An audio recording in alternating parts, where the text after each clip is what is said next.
pedir a mi hermano Henry que si por favor pasa al frente. Por lo regular acostumbramos a presentar al orador, pero en esta ocasión yo lo voy a entrevistar y después que él nos diga algo, pero vamos a ver. Vamos a hacer una entrevista al hermano Henry. Yo no lo conozco, es la primera vez que tengo el gusto de conocerle. Sé que es de Ecuador y viene con su familia, lo cual es algo también muy raro que los predicadores que a veces vengan no solamente con su familia, pero también con más familia. ¿Bien, primos, tíos? Sí, mi prima, Karina, y una amiga de la familia, Dayanara. Bueno, ojalá y Lolo nos llevara aquí a los amigos también cuando viaja, ¿verdad? Le voy a decir al hermano Artiga que tengamos una junta a ver si nos lleva. Muy bien, vamos a ver la entrevista que te vamos a hacer. Primera pregunta dice así: ¿preferirías viajar al futuro o al pasado? Bueno, primeramente, hermanitos, buenas noches. Es un gusto estar con ustedes y al periodista aquí presente también. Mucho gusto. Yo siempre me he hecho esa pregunta y cuando yo estaba empezando a estudiar decía, yo quisiera al pasado cuando estaba el Señor Jesucristo enseñando y conocerle a Él, pero cuando ya estudié la Escritura entendí que cuando alguien me habla la palabra de Dios conforme a las Escrituras, es Jesucristo mismo hablando. Entonces, ya creo que solucioné eso, hermano. Muy Sí. bien. Segunda pregunta. ¿Cómo te describirías en 3 objetivos? Es muy difícil describirse a uno mismo, pero me gustaría ser amoroso, perseverante, un buen esposo, sí, me gustaría mucho. Muy bien. ¿Dónde serían tus vacaciones ideales? La verdad, estaba pensando en dónde, pero yo creo que las mejores vacaciones son con la familia. Donde sea, en cualquier lugar, pero con la familia sería lo mejor, hermano. Una pregunta un poco filosófica, ya A que ver. traes temas filosóficos. ¿Eres de los que sacrificaría la vida de una persona para salvar a 100? Es muy difícil también, pero estamos tratando de ser como el Señor Jesucristo, como el Padre Eterno que entregó a su Hijo para salvar a todo el mundo, hermano. Estamos luchando todos para tener ese corazón. Okay. Ahora te vamos a sacar un poquito los trapos. A ver, Muy bien. a ver, digamos. ¿Cuál ha sido la última mentira que has dicho? Estoy satisfecho con la comida. Sí, Hay bastante. Hay bastante. sí, la última. Y la última, si pudieras quedarte toda la vida con la misma edad, ¿cuál sería? Con la que tengo ahorita. Ahorita. Porque soy feliz con mi esposa, con mi hijo. Sí. Perfecto. Muy bien, el púlpito es tuyo. Predícanos la Gracias. palabra. Amén. Después del servicio, pasen, salúdenlo, platícanle y háganle más preguntas. Adelante. Gracias, señor entrevistador. Y bueno, seguimos con las noticias en esta noche y las buenas noticias del Señor Jesucristo. ¿Sí? Muy bien, tenemos un tema muy interesante, la ciencia y el cristianismo. No le puse versos, pero le vamos a cambiar la ciencia y el cristianismo.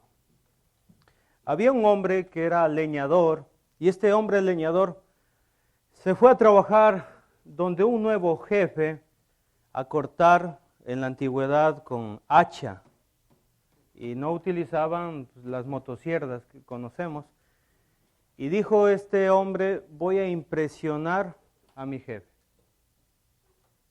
Y cuando se encontró con el jefe le dijo, mire jefe, póngame atención que voy a hacer un buen trabajo. Y empezó a hacer su trabajo en todo el día. Y para asombro de todos, él cortó 15 árboles de cierto tamaño. Y eso era impresionante, nadie había hecho eso. Y el jefe se acercó donde este leñador y le dijo, mira, impresionante tu trabajo, impresionante. Solamente conozco a una persona que logró tumbar 15 árboles como tú, y ese soy yo. Por eso he llegado hasta este lugar y soy un leñador y un jefe. Y él dijo, póngame atención que mañana es otro día y voy a romper mi propio récord. Y al siguiente día se fue al comedor y dijo, señora cocinera, póngame los mejores frijoles, póngale más yuca. Y empezó a comer bien y se preparó y se fue. Y de hecho, tumbó 16 árboles. Impresionante.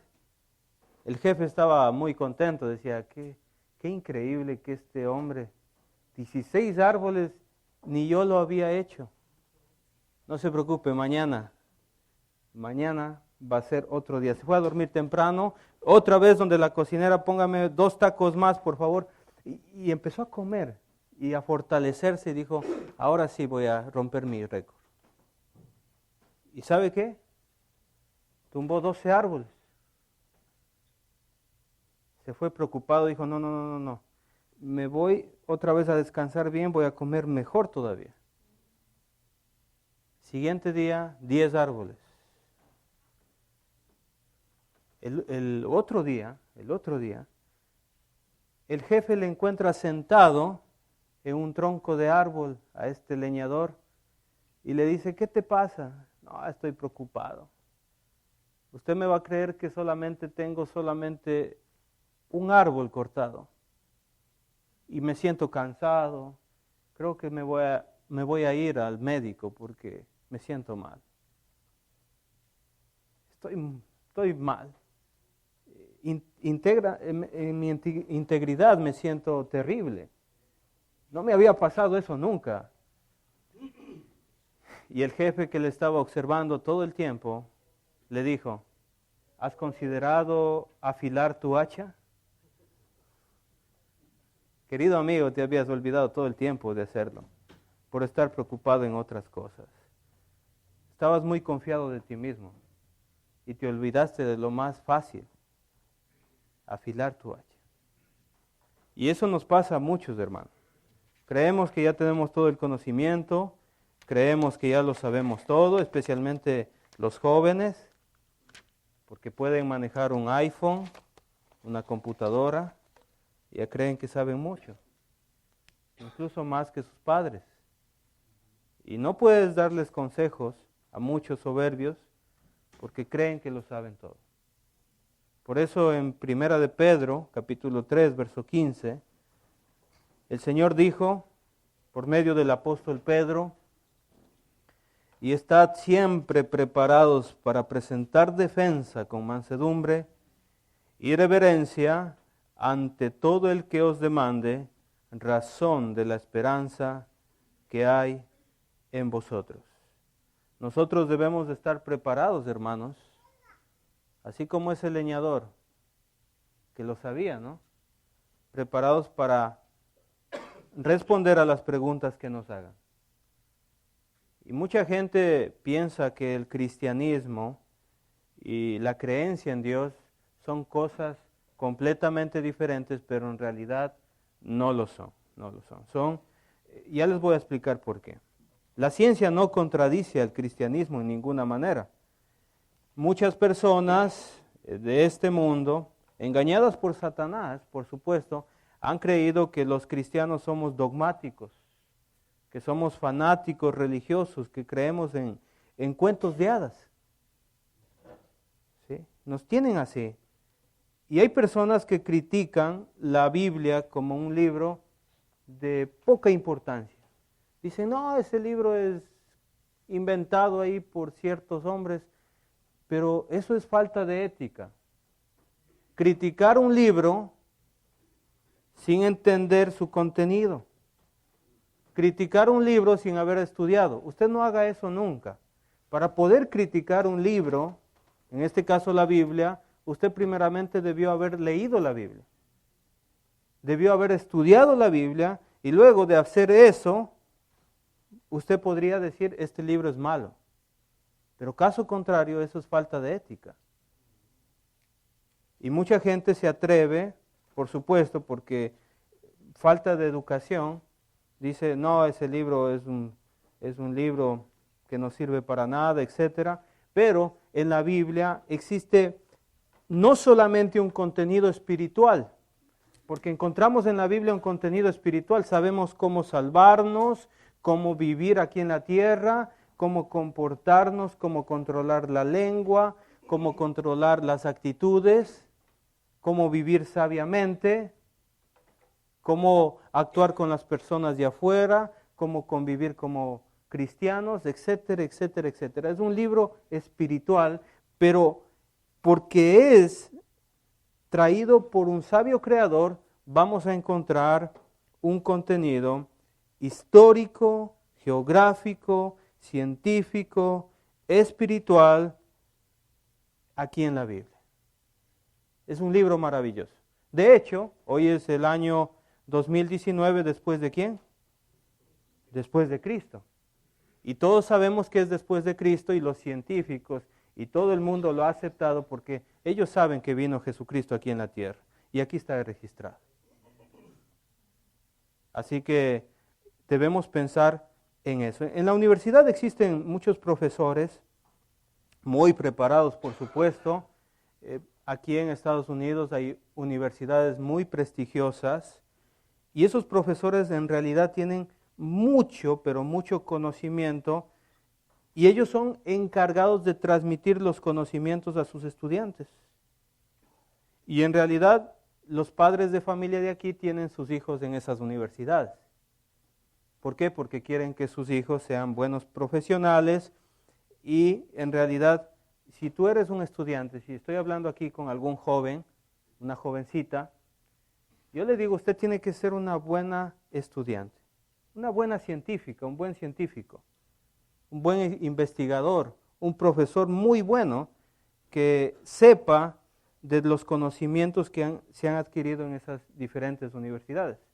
Pero no solamente eso. Si tú asistes a esta congregación, tu deber no solamente es ser un buen profesional, tu deber es ser un buen cristiano. Porque no debemos dejar a un lado la Biblia. El problema es que muchos jóvenes cristianos, cuando están en las universidades, dejan de estudiar la Biblia. Y yo tengo dos consejos para los jóvenes en esta noche. Los cristianos jóvenes tienen, número uno, que seguir estudiando la Biblia. Y número dos, tienen que ser activos en la iglesia. Si usted hace eso, usted terminará su carrera y seguirá siendo cristiano y, por supuesto, será un buen profesional. En las universidades existen tres tipos de personas. Existen los ateos, que son los que niegan a Dios, ateos. Los agnósticos son aquellos que dudan. Dice, yo me quedo así nomás. O sea, no soy el que acepto el cristianismo, la religión, ni tampoco soy el que dice que niego a Dios. Ellos se llaman agnósticos. Y finalmente encontramos a los cristianos, porque hay muchos cristianos que les gusta estudiar las materias seculares. ¿Sí? Hay muchos cristianos. Lamentablemente, como en este mundo está Satanás gobernando, hay muchos profesores que se empecinan en enseñar sus creencias a los estudiantes, porque ser ateo también es una creencia. Y ellos se empecinan y dicen, tienes que tú también dejar de creer en Dios. Pero ahí está la inteligencia de los cristianos. El cristiano joven debe ser inteligente. Cuando yo estuve en la universidad, me dieron filosofía, y entre esas materias estaba el ateísmo, entre esos pensamientos. Las teorías que nosotros conocemos, que están de moda últimamente. Entonces, ¿qué hacía? Responder lo que me enseña el profesor, por supuesto. Pero yo sé en mi convicción, yo sé que soy cristiano. Entonces yo respondo para completar mi test y pasar la clase, pero yo sé en realidad que mi fe es inquebrantable. Y usted crece en conocimiento y va a saber completamente qué es lo que piensa el mundo.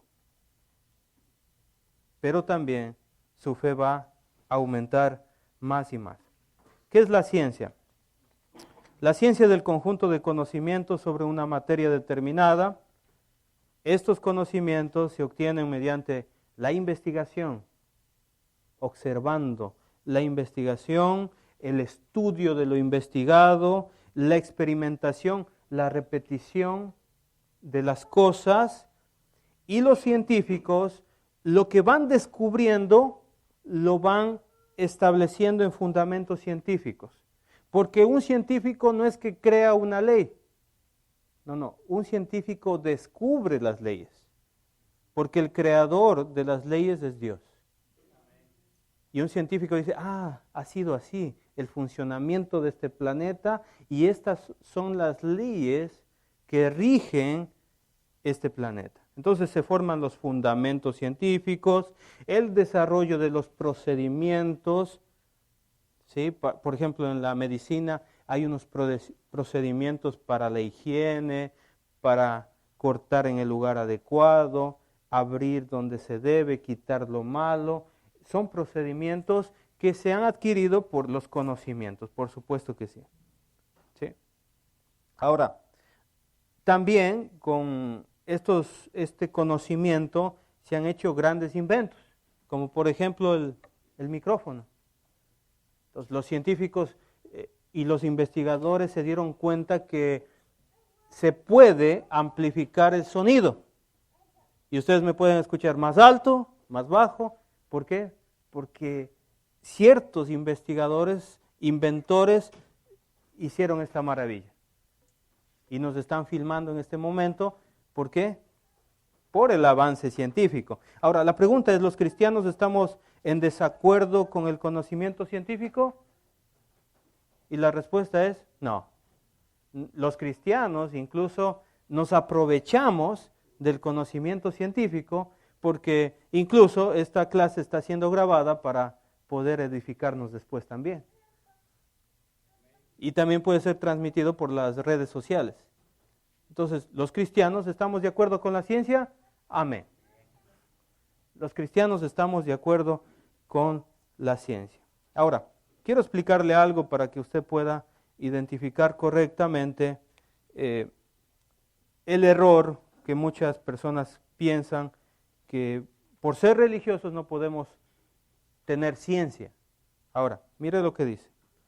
Cuando los científicos no pueden entender claramente algo, es decir, no pueden entender cierto fenómeno de la naturaleza o entender por qué son las cosas, ellos utilizan la teoría. La teoría es el conjunto organizado de ideas que se aplican a cierto fenómeno. Y por medio de la observación, la experiencia y el razonamiento lógico se determinan ciertas teorías. Por ejemplo, hablemos del origen del universo.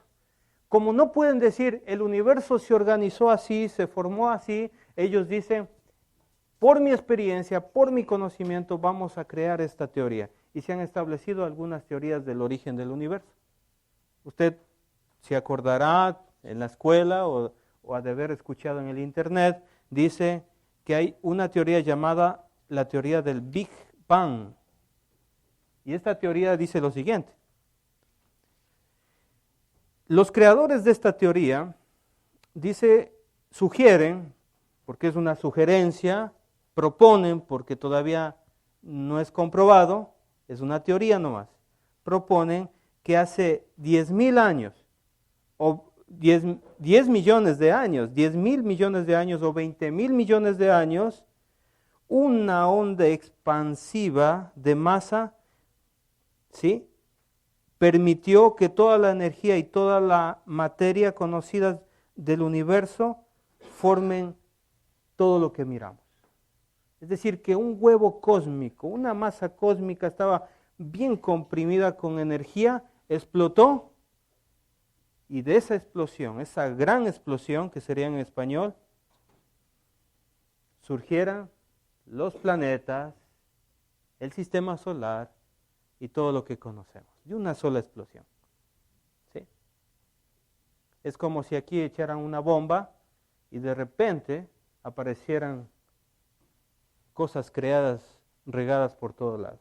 Bueno, eso es la fe del Big Bang.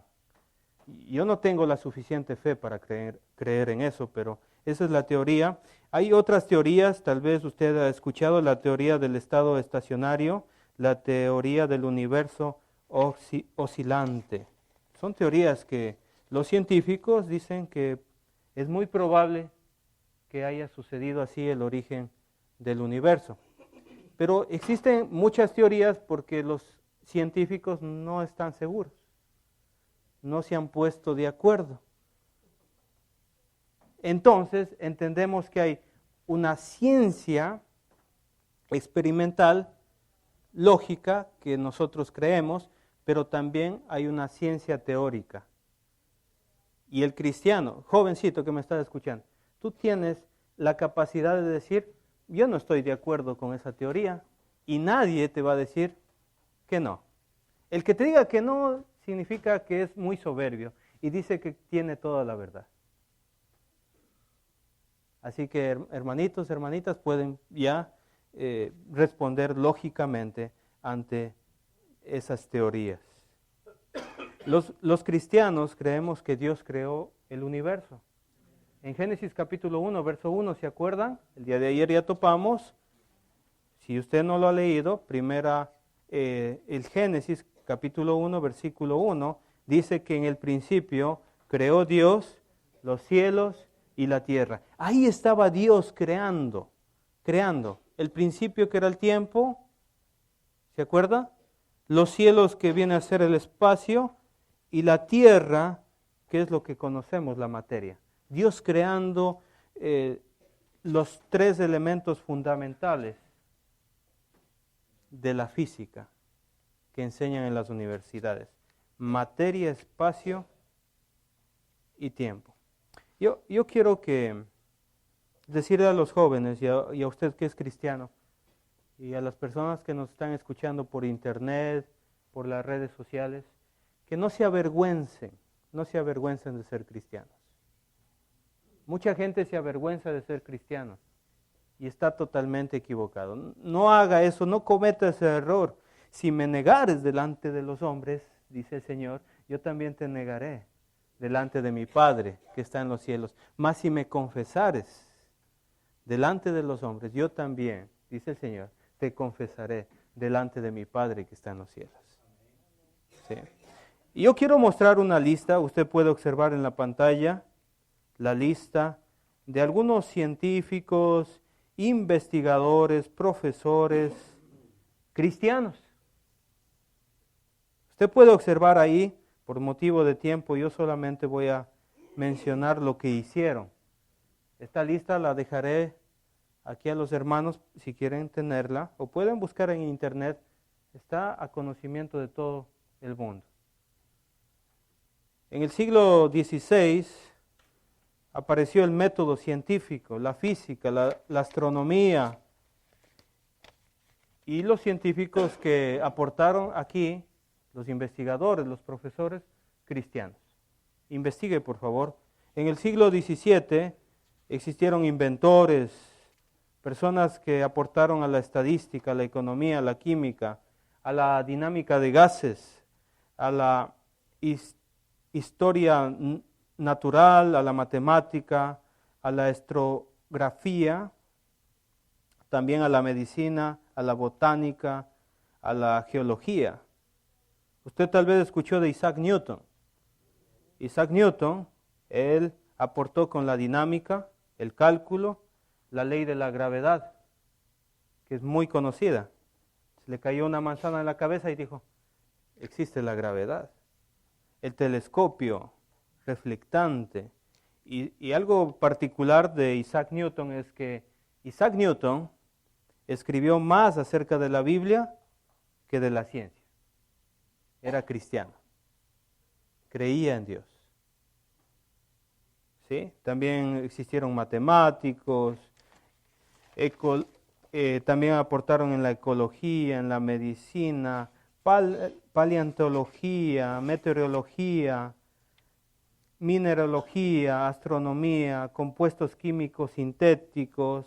Bueno, hermanos, si yo sigo, creo que me va a faltar tiempo, porque hay muchos científicos cristianos que han aportado a la ciencia, anatomía, termoquinética, fisiología, mineralogía óptica. Bueno, hermanos, el telégrafo también fue inventado por un cristiano, el motor eléctrico, la ciencia de los océanos, termodinámica, mecánica de fluidos, Pasteur. ¿Usted ha escuchado de la leche pasteurizada? Bueno, fue cristiano este hombre también, ¿sí? Bacteriología, aportó él también, bioquímica, esterilización. Por eso los médicos actualmente limpian también con sus instrumentos antes de hacer cualquier cirugía. Antes no se le hacía, no limpiaban los instrumentos. Pero mire, los descubrimientos, la temperatura absoluta, el cable atlántico, bueno, que ha servido mucho, etcétera, etcétera, etcétera. Y en el siglo XX y el siglo XXI existe innumerables científicos que son cristianos. Así que jóvenes, bienvenidos al grupo de los miles y miles de científicos, estudiantes, profesores, investigadores cristianos. No sienta vergüenza. Un profesional puede creer en Dios. Un científico puede creer en el Señor Jesucristo y puede salvar su alma y su familia. Bueno, todos estos mencionados descubrimientos eran hechos por científicos, investigadores, inventores que creían firmemente en toda la naturaleza que ha sido creada por un experto diseñador. Un ingeniero. Dios es un ingeniero que se inventó toda la maravilla de la que conocemos. Yo estaba maravillado, estaba ahí descansando en la casa de mi hermano Armando y aparecían esos pajaritos volando a grandes velocidades, deteniéndose, girando, trayendo bichitos para sus pequeños pajaritos que tenían ellos.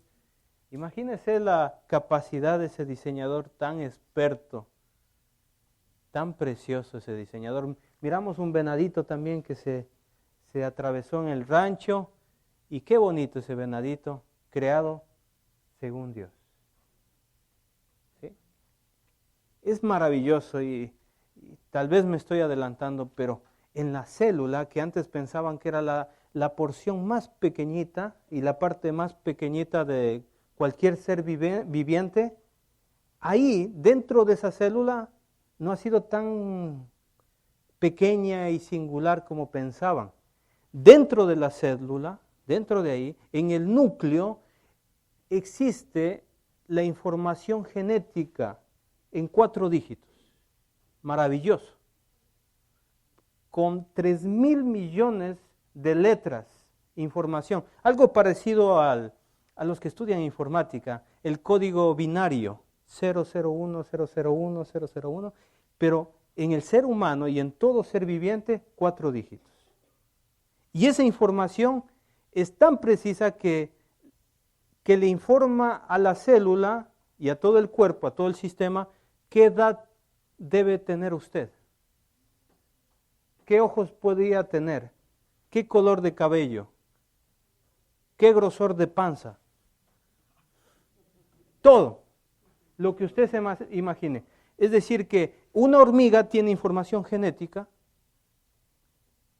un venado tiene información genética, una mariposa información genética y el ser humano tiene información genética. Esa información la diseñó un creador muy inteligente. Y es maravilloso, ya no quiero hablar mucho de eso porque me emociono y se me termina el tema, pero dentro de la célula existen máquinas proteicas, una fábrica en cada célula, una fábrica que están trabajando ahí con la información, trayendo material, haciendo cierta información. Imagínense cómo está trabajando en este momento mi ojo, mis labios y las células funcionando adecuadamente. Eso está haciendo dudar a muchos ateos científicos. Está haciendo dudar eso, porque hay un gran trabajo de ingeniería ahí. Pero en 1743, que nació William Pelly, un científico, él nació en 1743 y murió en el 1805. En ese tiempo todos eran cristianos, la mayoría de científicos eran cristianos. Él escribió en su obra clásica, en 1802, Natural Theology se llamaba el libro, y resumía el punto de vista de todos los científicos de aquel tiempo. Y él dijo lo siguiente: si vemos un reloj, sabemos que existió alguien que lo diseñó y fabricó. Sería absurdo creer que ese reloj se formó a sí mismo. Usted está caminando, él decía así, ¿no? Usted camina por el desierto y de repente se encuentra con un reloj Rolex. Se encuentra y dice, qué suerte. Me encontré un reloj que se creó a sí mismo. Que tal vez explotó por ahí algo y de la nada se formó un reloj. Bueno, suena absurdo, pero a eso se refiere este científico William Pelly. Y si dice un científico esto, significa que tiene autoridad también para mostrar este argumento. Yo solamente estoy repitiendo este argumento. Pero hermanos, quiero demostrarles que en la Biblia no solamente hay conocimiento espiritual, también hay conocimiento científico. ¿Sí? Por favor, acompáñenme a las Escrituras, al libro de Jeremías 33, verso 22. Por favor, a las Escrituras, Jeremías 33, verso 22. Antes de leer este texto, en el siglo XVI, las personas cuando miraban el cielo decían, yo quiero ser el primero en contar las estrellas. Y apareció un hombre en el siglo XVI, en Suecia, Tycho Brahe, y él empezó a contar las estrellas, ¿cómo empezaría? Desde el 1, ¿no? 1, 2, 3, 4, empezó a contar todas las estrellas, y 676, y la última que me faltaba, 777. En ese tiempo, bueno, estamos hablando del siglo XVI, este hombre dijo hay 777 estrellas. Bueno, pasó el tiempo, más adelante pasó un siglo prácticamente, en el siglo XVII, 1700 estamos hablando, Kepler catalogó 1005, dijo no son 777, yo ya conté bien, son 1005 estrellas. No, pero en el mismo siglo apareció un conocido, Claudio Ptolomeo, no sé si escuchó alguna vez de él. Y él empezó a contar y dijo, no, te equivocaste, Kepler, no son 1005, son 1022. Yo ya conté muy bien, casi te aciertas, pero son 1022. Pero apareció Galileo Galilei, un cristiano, una persona que creía en Dios, y él inventó el telescopio. Ya avanzó la ciencia, en ese entonces estamos hablando, inventó el telescopio, y en el año 2003, ya algo reciente, algunos astrónomos australianos contaron 70,000 millones de estrellas. Esto sería 7, el número 7, seguido por 22 ceros. Hartísimas estrellas. Y ahora ellos dijeron, probablemente sea el número porque no pudieron contarlas. Sí, pero ustedes están con la Biblia y el Señor, no en el año 1700, 1600, no. Él lo dijo 3000 años antes. Estamos hablando hace 3000 años. Él dijo lo siguiente: como no puede ser contado el ejército del cielo, ni la arena del mar se puede medir, así multiplicaré la descendencia de David mi siervo y los levitas que me sirven. Dios había dicho hace mucho tiempo en la palabra de Dios, aquí estaba dicho que no se puede contar las estrellas. De hecho, algún científico actual no se atrevería a darnos un número exacto de estrellas. ¿Sí? Bueno, sigamos. ¿Alguna vez han escuchado acerca de la teoría de la Tierra plana? Hoy en día se ha repetido que la Tierra es plana y en los tiempos de Cristóbal Colón, ¿usted se ha escuchado de Cristóbal Colón? Se decía, mira, te vas en tu barco, pero no te vayas muy a la orilla, porque si te vas a la orilla, te caes adentro y allá no vuelves. Creían que la tierra tenía un fin y podían caer en las profundidades. Entonces, Cristóbal Colón dijo, no, la tierra es redonda. ¿Por qué? Porque los barcos van bajando y se dio unas explicaciones científicas que nos hicieron entender a nosotros que la tierra es redonda. ¿Sí? Pero yo le cuento que el Señor ya dijo eso antes, pero nadie lo hizo público. Y por eso los cristianos debemos hacer público el conocimiento. Hoy en día se está diciendo que Dios va a venir, que el Señor Jesucristo va a venir por segunda vez y nadie quiere publicarlo. Pero los cristianos sí. ¿Sí? Los cristianos sí vamos a hacerlo. Entonces, hace 700 años antes de Jesucristo, Isaías 40, verso 22,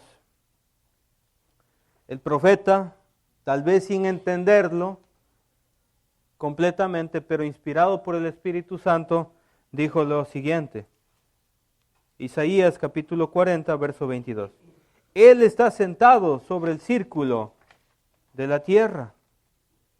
La palabra círculo se traduce del idioma original y significa redondez, orbe, bodega circular. Y en otras palabras dice que Él está sentado sobre el círculo de la tierra, cuyos moradores son como langostas. Él extiende los cielos como una cortina, los despliega como una tienda para morar. En Proverbios capítulo 8, verso 27, usted puede anotarlo, dice, cuando formaba los cielos, allí estaba yo. Cuando trazaba el círculo, la bóveda o la orbe sobre la faz del abismo. Entonces Dios ya había dicho que la tierra era redonda. 700 años antes de Jesucristo. ¿Qué les parece? Muy buena información, porque esta información es del Creador, del diseñador del mundo, de Dios. Más adelante, ustedes recordarán cuando Isaac Newton dijo que hay la gravedad. Empezó a decir que hay una fuerza que mantiene a los objetos en la tierra. La gravedad impide que usted sea disparado hacia el espacio. A él le surgió esta idea porque se le cayó una manzana en la cabeza. Dijo, ¿por qué se cayó? Hay una ley que impide que yo salga para arriba y es la ley de la gravedad. ¿Sí? Los científicos realmente solamente pueden medir la fuerza de la gravedad, pero no se sabe mucho de esta fuerza porque es invisible. Es invisible, pero mire lo que dice Dios. Job, capítulo 26, verso 7. Si usted quiere anotarlo, está bien, porque son algunos textos y por el tema que estoy abordando tengo que leerlos, ¿sí? Generalmente me gusta el pasaje nomás, pero vamos a leer texto por texto. Job, capítulo 26, verso 7. Y el profeta dice, Él extiende el norte sobre el vacío.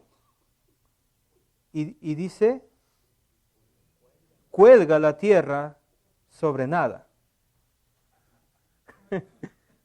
Dios ya decía, imagínense qué importante la gravedad. Si no existiera la gravedad, el sol nos absorbería y nos quemaríamos antes de tiempo.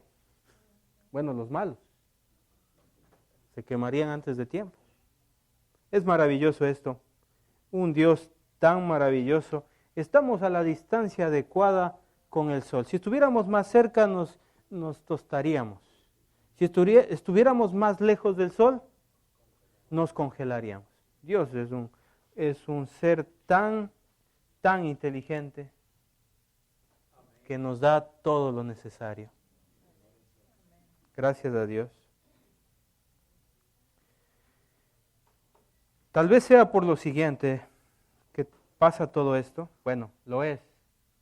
Hebreos capítulo 20, verso 32, dice el texto, sustenta todas las cosas con la palabra de su poder.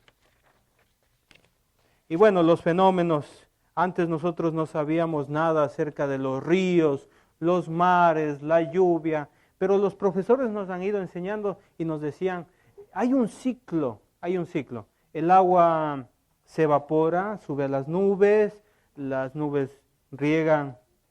¿Se acuerda? En la escuela a todos nos enseñaron. Veamos mejor lo que dice Dios. Él ya estaba educándonos desde hace mucho tiempo. Eclesiastés capítulo 1, versículos 6 al 7. El viento tira hacia el sur y rodea al norte, va girando de continuo y a sus giros vuelve el viento de nuevo. Los ríos todos van al mar y el mar no se llena. Al lugar donde los ríos vinieron, allí vuelven para correr de nuevo. Maravilloso ese diseño. Los ríos de agua dulce van al mar, agua sal, y de repente están de nuevo allá, como ríos, por ese ciclo, y con agua dulce nuevamente. Solamente un Dios todopoderoso puede hacer todo eso. Y Job capítulo 36, por favor escríbalo, Job capítulo 36, versículo 27 al 29 dice, Él atrae las gotas de las aguas, al transformarse en vapor, en lluvia, la cual destilan las nubes, goteando en abundancia sobre los hombres. Y la pregunta es, ¿quién podrá comprender la extensión de las nubes y el sonido estrepitoso de su morada? Mire, Dios hace muchos años ya estaba ilustrando, enseñando cómo funciona su planeta. ¿Creemos en el Señor? Mire, hay veces que nosotros no podemos responder a la gente porque no estudiamos la Biblia. Allí están las respuestas, allí están el conocimiento. Y joven cristiano, por favor, está bien estudiar. Yo estudié en la universidad también, pero nunca dejes al Señor. Nunca dejes de servir. Salomón dijo, el sabio, para todo hay tiempo. Y hay tiempo para estudiar la Biblia. Hay tiempo para servir al Señor en la iglesia. Quiero terminar con la investigación. Hay dos tipos de investigación. Para terminar con el último tema, hay dos tipos de investigación. La investigación operacional y la investigación histórica. Para entender mejor la ciencia, operacional e histórica. La operacional tiene que ver con los experimentos. Dice, el agua está hirviendo a 100 grados centígrados. Entonces, usted toma una cocina, una estufa, pone una olla, la olla de hacer frijoles, pero le pone solo agua, ¿sí? Y toma un termómetro, un medidor. Estamos en el laboratorio ahorita. Calienta y empieza a evaporarse el agua, a punto de ebullición, llaman los científicos, y coloca ahí el termómetro y dice, mira, 100 grados centígrados, no sé los Fahrenheit, pero 100 grados centígrados, punto de ebullición, se está evaporando el agua. Eso se llama investigación operacional, experimentos científicos, lo que diríamos. Pero no siempre se utiliza el experimento para entender las cosas. Existe también la investigación histórica. Si usted quiere saber, por ejemplo, en mi país hay el Atahualpa, que nunca es un rey inca que nunca apareció su tumba, Atahualpa. Entonces, ¿cómo descubrimos que él realmente existió? Con la ciencia o con la investigación histórica. Nos vamos a los libros y en los libros encontramos prácticamente la historia del pasado. Y por medio de eso, investigando, tenemos una biografía de cierto presidente, de cierta persona importante, de la historia de cierto lugar. Y es maravilloso la Biblia, que por medio de la Biblia usted podrá encontrar mucha información científica, mucha información. De hecho, muchos científicos van a la Biblia para saber si están equivocados o no. Se ha encontrado muchas ciudades con la Biblia, porque la Biblia es exacta. Dice, en este lugar, esta embarcación, esta ciudad, y se ha descubierto, por ejemplo, Sodoma y Gomorra, ¿sí? Con evidencia externa. Todo lo que es fuera de la Biblia se llama evidencia externa.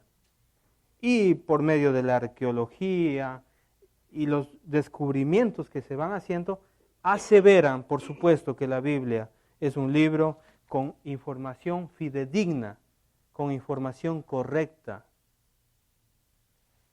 Y quiero decirle, hermanos, porque ya se me terminó el tiempo, en Salmos capítulo 100, versículo 3, dice lo siguiente: reconoced que Jehová es Dios.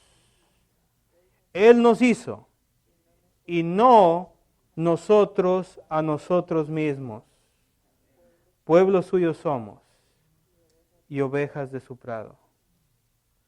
Debemos temer a Dios, el creador del cielo y la tierra. Él es todopoderoso.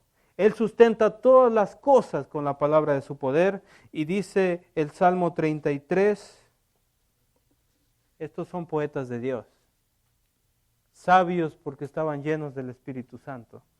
Y dice lo siguiente, Salmos 33, versículos 6 al 9. Por la palabra de Jehová, mire qué poderoso, ¿qué usó Dios para crear todo? La palabra. Por la palabra de Jehová fueron hechos los cielos, y todo el ejército de ellos, por el aliento de su boca. Él junta como montón las aguas del mar, Él pone en depósitos los abismos. Versículo 8. Tema a Jehová toda la tierra. Teman delante de Él todos los habitantes del mundo. Porque Él dijo y fue hecho. Él mandó y existió. Eso dice la Biblia acerca del mundo. Eso dice la Biblia acerca de todas las cosas que podemos mirar. Pero también el Señor dijo, el que creyere que Jesucristo murió en la cruz, que fue sepultado y que resucitó, y fuere bautizado para el perdón de pecados, será salvo. Eso es lo que Dios dijo. Debemos creerle a Él. Debemos aceptar que Él tiene la verdad. Y si alguien me está escuchando y entendió el mensaje de la palabra de Dios en esta noche, le invito a poner su confianza en Dios. Él es el creador del mundo. Él sabe lo que va a pasar después de la muerte. Le invito a confiar en Jesucristo. Le invito a confiar en su palabra. Si hay alguien que quiere saber más sobre cómo salvarse, esta es la Iglesia de Cristo. Presentamos también mensajes bíblicos gratuitos. Podemos visitarle en su hogar, podemos tener un estudio personal y responder cualquier sea su duda. Estamos a la orden. Que el Señor le bendiga.